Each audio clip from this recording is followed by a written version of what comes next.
am being joined by two people to sort of put some light on a situation that has been troubling, I know, a lot of the minds here in Trinidad and Tobago as we go forward into next year and we see what next year brings. And of course, that is about what's going to happen with our electricity rates. So on set with us, I'm being joined by the chairman of the Regulated Industries Commission, and that is Ms. Dawn Callender. So special good morning and welcome to you. Good morning, and good morning to your viewers. We're happy to be here to provide some clarity. As well as Mr. Raye Sandy. Well, you know him as the former Chief Administrator of the Tobago House of Assembly, but he's here as Deputy Chairman of the Regulated Industries Commission. Good morning and welcome to you, Mr. Sandy. Thank you very much. All right, so let's get started. Now, there was a presentation made about a month ago, and it discussed, the proposed changes from the RSC. As you know, the RSC had been consulting with the public over the past year or two, and, getting your views.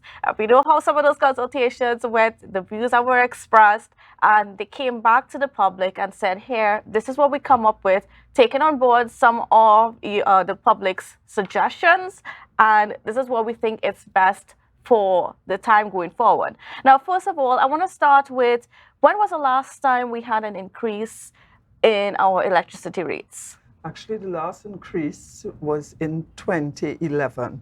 So before an increase happens, we need a period of consultation and so on, as you know.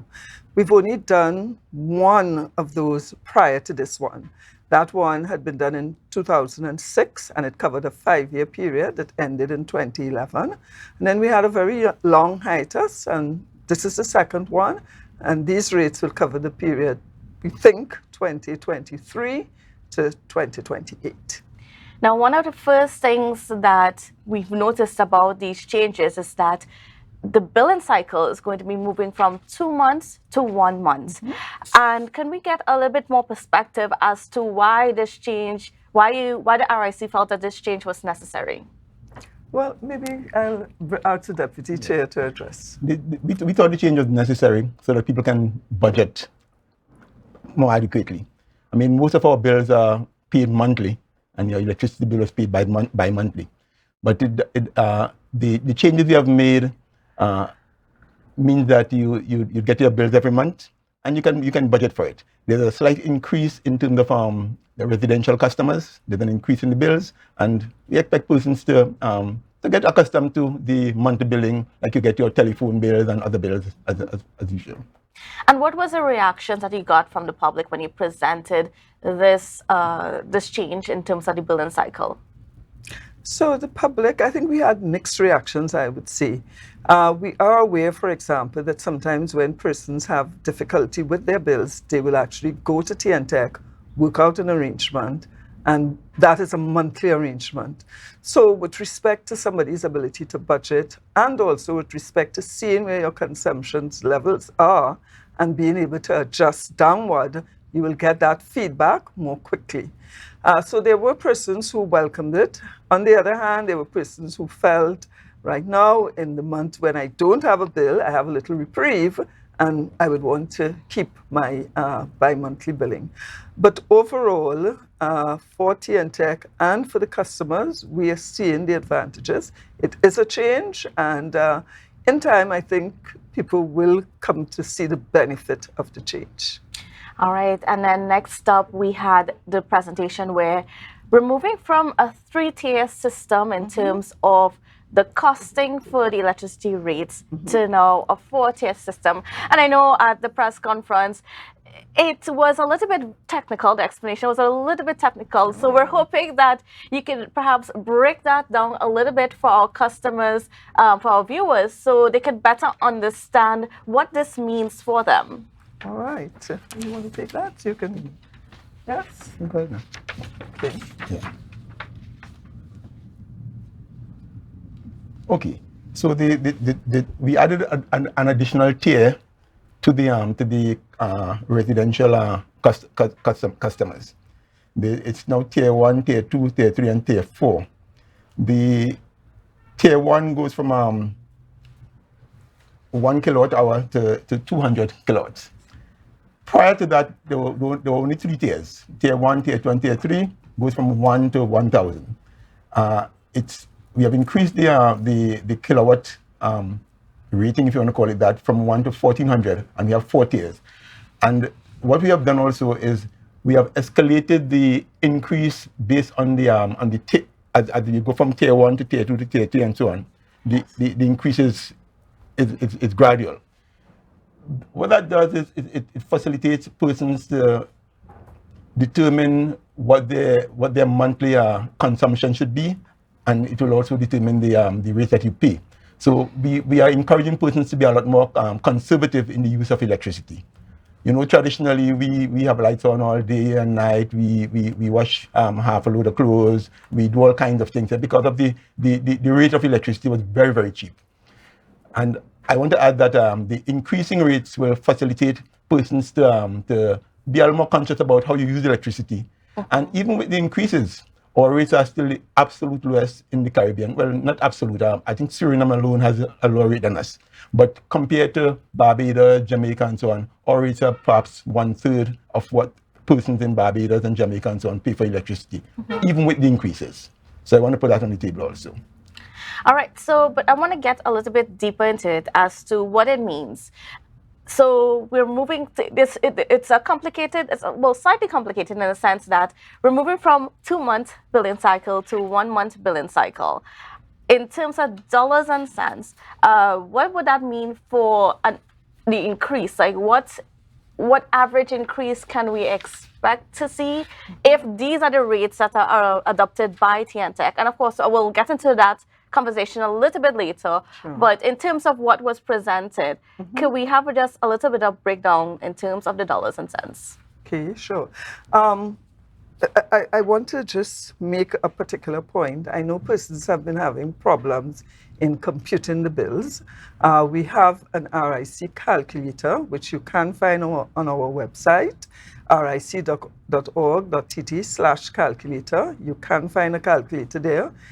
When you get to there, look on your old bill and take up the kilowatt hours that you've used. That's the only number you have to plug in, and your new bill will be computed. So you can see what your new bill is, you can see what your percentage increase will be. So that sort of made it easier. Of course, if somebody wanted to do it manually, they can take that same kilowatt hour, divide it on 2. This is going to be an average. And then they apply the rates for 200 kilowatt hours. Then you go to the second tier, which ends, I believe, somewhere around 700. And then the third tier that ends at 1,400. So you can do it manually. You can also do it via that calculator, and you should get the same result. All right. Yes. Mr. Sandy, I don't know if you wanted to add a little bit more there. No, I think the chair would have dealt with it. The largest increase is for those heavy commercial customers, and the largest increase is 61%. And we recognize that the cost of electricity to those are persons with businesses that are huge businesses that use a lot of electricity and so on. And the cost of electricity for them is a relatively small figure in the grand scheme of things. So even though the increase is 61% for them, it doesn't affect significantly the final output of their goods and services. And let me just make one addition. Now, we are taking sample bills. We took an average consumption in terms of what the information we had available to us.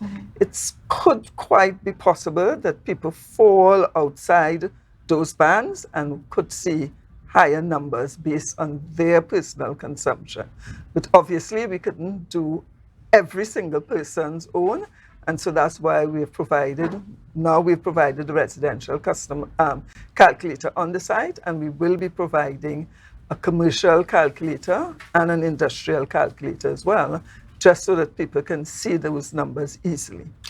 Now, another thing that I think was mentioned at the press conference, but perhaps did not get enough of airtime, but it was that these tier systems are not hard and fast in the sense that, let's say that you are at level 2 in the tier, and 1 month you use up less electricity so you don't have to keep paying those tier 2 rates. I just want to add some clarity to that.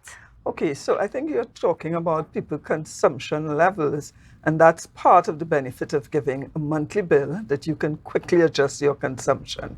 So basically, whatever you consume, if you consume, for example, 800 kilowatt hours, you're going to have a bill in for the first 200, that's 28 cents. As you go up and you get between 200 and 700 kilowatt hours, that's 40 cents. If you've done 800 now, you have another 100 kilowatt hours, which would go into 54 cents.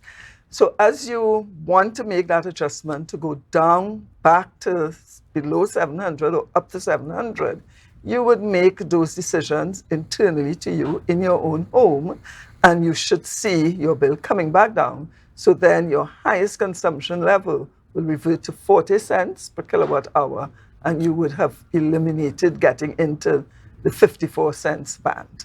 So basically, just to sort of alleviate some fears, is that so if you were at a higher consumption one month and you're at a lower consumption the other month, Yes. it doesn't matter. It's just based on that month's consumption. Absolutely. Absolutely. All right. Now, moving on to these proposals in the sense that they are just proposals.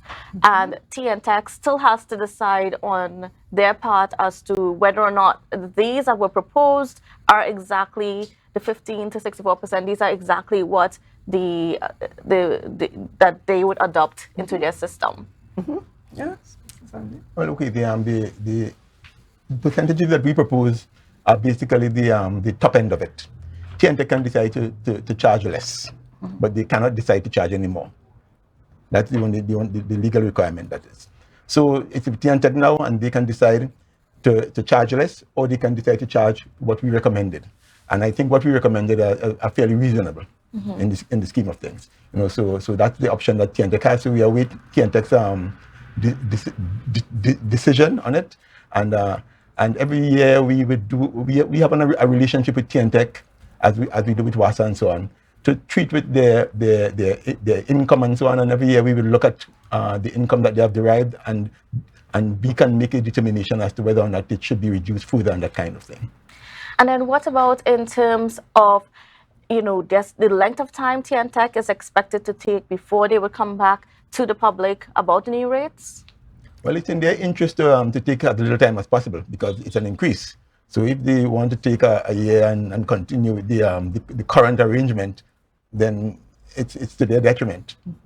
So there's no time frame for this particular increase. This is the first year increase. There's no time frame.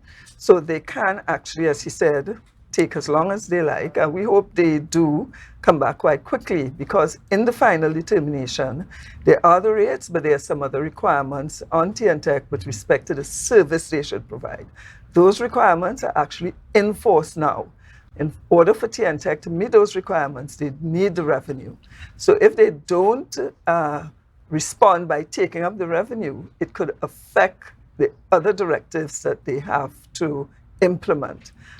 The other directives they have to implement, there are penalties associated with if they don't meet those directives. So it's all related.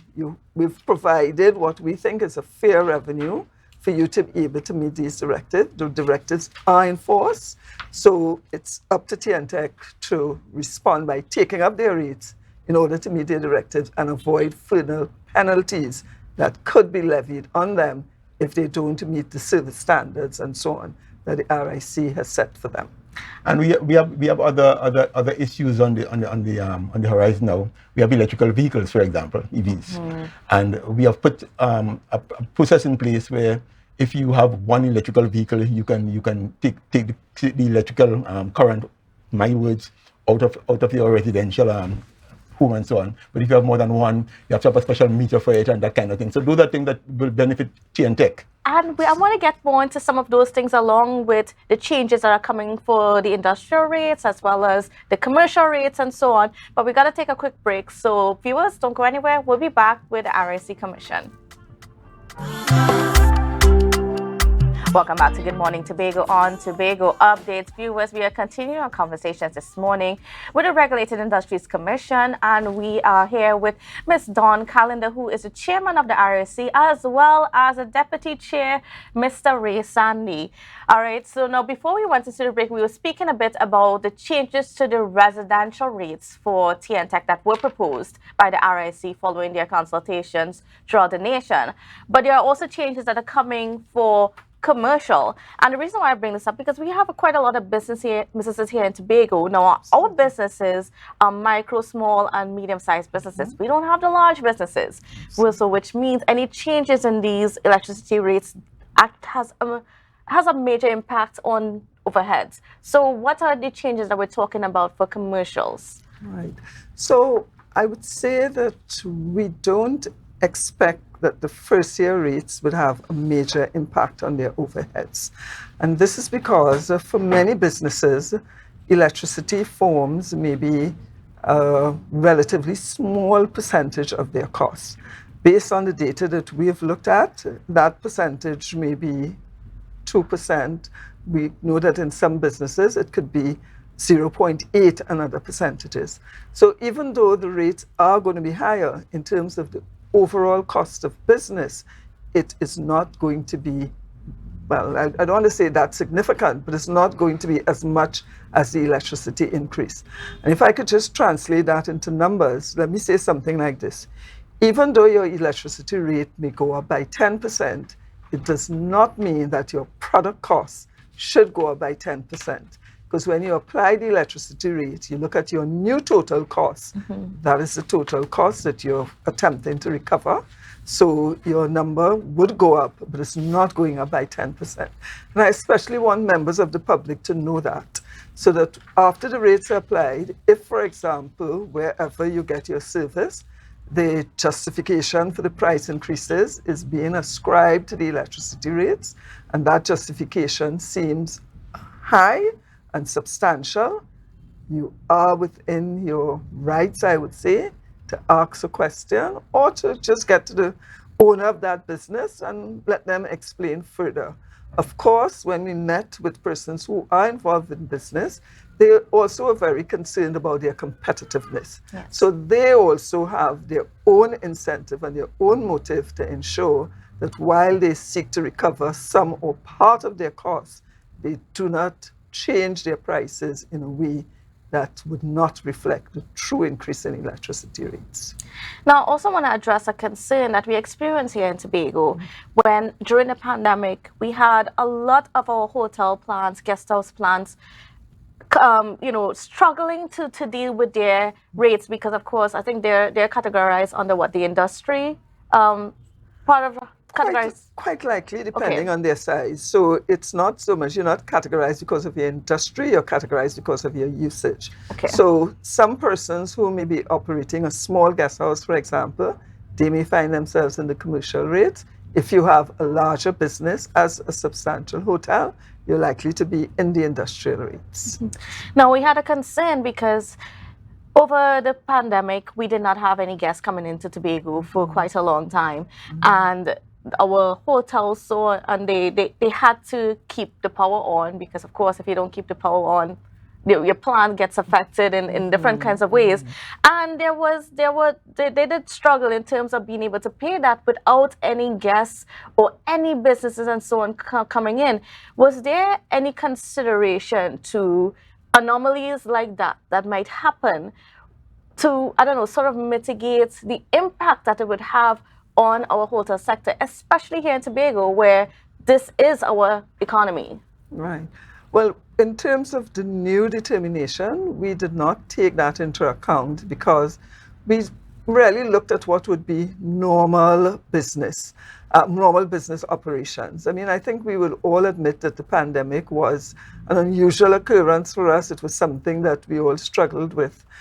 During the pandemic, I think everybody was affected. So we should really also understand that T&TEC was also affected during that period in terms of persons still expecting electricity. More persons were home. They were using their systems from home. without the money provided to T&TEC, I mean, they couldn't very well just cut the service or reduce the quality of service. I think it's one of those things that it was a very difficult balance for us to strike all around as a country. We know that some level of support had been provided centrally by the government. I know, for example, with respect to the hotels in Tobago, that the THA also jumped in and provided some support. So it's one of those things where I would say we happily compromise and we all did our part. But an event like that is very difficult for us to forecast. So we did not make any particular judgment around there. What I would say, though, to the public is that as the RIC, we advocate for customers, and where something is happening where a customer believes that they should have a different form of relief or more relief, they can certainly come to the RIC and put their case for us, and we will advocate on their behalf. Interestingly enough, during the pandemic, I don't think anybody came with that question. We've had during, meeting with T&TEC, they were saying that they were struggling with it. But because we don't really provide them with those kinds of business guidance, it wasn't something we intervened on. So I would just remind people that should we have a similar event and they've exhausted their overtures to T&TEC, we'll be happy to take a look at it and try to strike a balance. And it would be striking a balance between thinking about the impact on T&TEC and thinking about the impact on a particular customer sector or business. Certainly. So what kind of a rates now, what kind of increases can we expect in the commercial and industrial? I'm not sure which one you want to take this. Okay. In the commercials and the industrials, I can give a range. And this is one area where persons have asked us about the consultations. There's sometimes business concerns that, what's the consultation? I'm a guy, you keep brought us here and we're making inputs, and will you take any of the inputs? And I assured the public then and now that we really took the consultations very seriously and we took their concerns on board. For the residential customers, we felt we really had gone as far as we could go, so those rates didn't change. But for the commercial customers, because we know that they're small businesses and that they impact the sector, they create a lot of employment. They contribute about 30% to GDP. So we responded to their concerns. In the draft determination, their rates had been set between, for smaller commercial customers, between 51 to 63%. And in the final determination, we've reduced that by an average about 17%. So those rates are now between 37 and 51% for that particular class. We also look at the industrial customers because like your hotels, some of them will fall there. They were between 72 and 87%. We've reduced those to 58 to 70%. So we took on the comments on board. One of the questions they asked, or one of the requests they made of us, is that the rates should be more gradual, the rate increase. Okay. So that's the reason why we took on board, we made it more gradual in the first year, and they actually said to us that we will make it up over the course of 5 years. So that is definitely one customer class that could expect increases over subsequent years, based on statements they made and requests they made. All right, great. Now, before we went to the break as well, we started speaking about just changes that are happening within the world, in a sense of how we deal with our vehicles and so on, as we try to reduce our reliance on fossil fuels. And we are seeing this little push or this little encouragement to go towards having energy-based cars, electric cars, and so on. But you sort of got into it a little bit, but I want you to get into it a bit more. How did the RIC handle that projection or that anticipation in the future where, we might have several vehicles in one home, as we do right now, that are electric powered and need to be charged regularly? Well, as I indicated a bit earlier, we have put in place an arrangement during this 5-year period to treat with electric vehicles at persons' residential homes. Currently, we have no such basically, if you have an electric vehicle and you can get the type of hardware that needs to be powered up with and so on, you can go ahead and basically pay residential rates. But we are saying that that's a different kind of rate, and we have put something in place now over the next 5 years to treat with electric vehicles. If you only have one vehicle, you can take it off your system, but if you have more than two, you have to have a special meter for that because it's a different kind of consumption of electricity. So in other words, as we try to move away from fossil fuels, we would end up paying a little bit more in electricity rates. Well, yes, you might end up paying a bit more, but we also you can also purchase but I should say you can get electricity generated based on solar and wind. Solar and that kind of thing. Okay. So it's not completely on T&TEC using natural gas and all of that. So all of these things are things that we are considering. I wonder if I can jump in here though and just say something that applies to all of the rates we have set.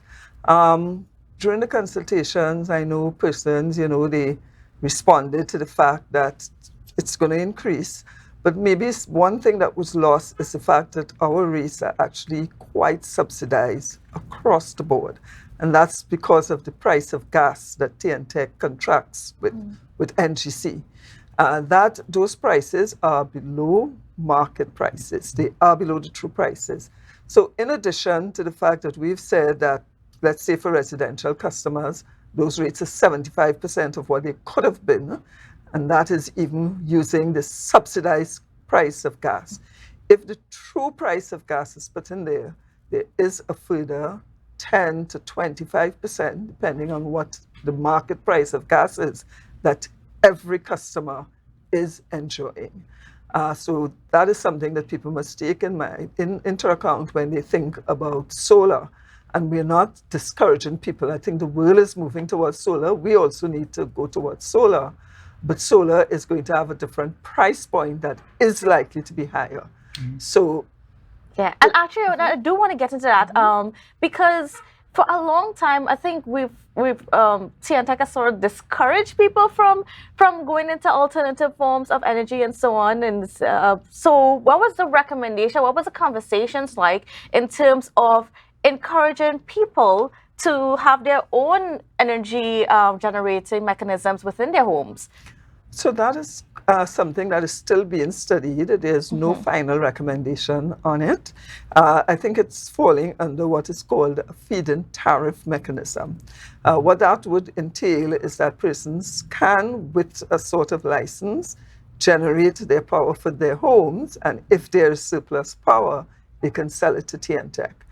That has a very wide spectrum depending on the installation, the responsibilities you have. I think what people should know also that they would be entering a contract now with T&TEC, and they would have certain performance standards for the electricity they're putting online and so on. It may be a little bit more complicated and complex than we have interfaced with it so far. But when we get to that stage, I think T&TEC must really inform the public, educate them in terms of the requirements. So that is on the cards, that is being reviewed and should come into effect, I would say, within the next year or so. Can't speak definitely for T&TEC, but from where it is at this point in time. Solar power is higher than the cost of producing fossil power in Trinidad and Tobago because we are enjoying gas subsidies which would not translate into the solar power. And I can reinforce that because I remember and this is about 15 years ago, I did a study while I was in DHA about use of solar energy and so on. And my counterpart was a professor from University of California in Berkeley. And when I sent information to him about the cost of electricity in Trinidad and Tobago, he said, forget it, doesn't make sense, don't bother with it. The price of electricity was so low here that he said it does not make sense. It cannot be economical at that time. So I'm just supporting what the chairman just said. Yes. Now prices have come down, and we do want to enter that solar conversation because remember there's a greater goal with that in terms of climate change and the environment. But I like people to be informed, and this is part of why we come out, so that people are making informed decisions. So sometimes when people are thinking of solar, they're thinking of solar because they believe it's going to be cheaper. But even though it may not be cheaper, we would still encourage people to take on solar, because we have climate change goals and other goals that we need to meet. And of course, based on a feed-in tariff mechanism, they might find themselves being able to sell to T&TEC. That also goes to the level of investment you've put out. If you've simply put out, if you have a small installation only to serve your home, you may not be able to sell back to T&TEC. If you want to do that, you are going to have to invest in a larger installation. It is going to be more costly, and that is when you'll have surplus power. So those are things that people should, drill into a little bit more, so that when they think about it and when they make that decision, they are informed about what they're getting into. And if I can mention here, for example, if you go to Barbados, you see a lot of water heaters being solar driven, simply because of the cost of electricity.